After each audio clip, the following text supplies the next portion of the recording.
Hey, how's it going? My name's Ryan Lumpkin. About to be doing a little speech over my recent essay over the First Amendment.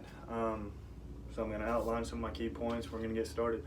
All right, so basically the First Amendment, what it says, Congress shall not make a law establishing religion, prohibiting the free exercise of speech, of the press, or the right of people to assemble and petition the government. I'm going to go through each one, talk about the key points that I wrote down in my essay. So let's get to it. With religion, the big thing that's talked about is the separation of church and state. That's the big quote that's used with it.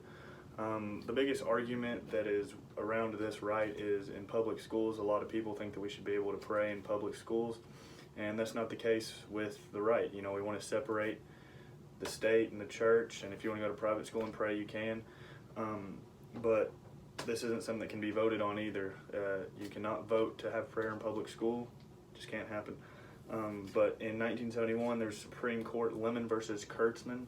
They developed a set of rules to determine whether or not something was violating this part of the First Amendment, and they use it every time something argues.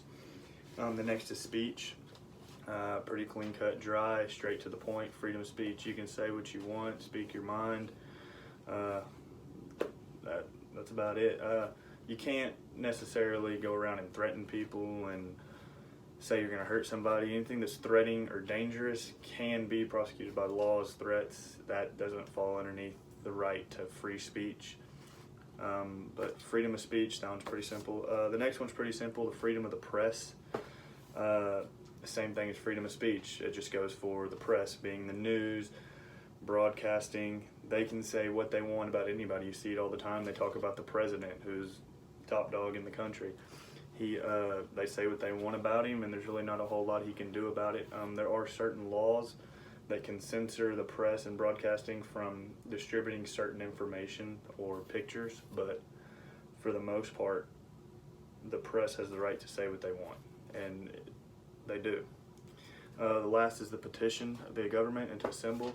It's everybody's standard right that they can petition the government and argue anything that they want to argue. But the thing about petitioning the government is you can petition all you want, but the government, they don't have to actually listen. You can do it, but they don't have to respond in any way. They can ignore everything about it.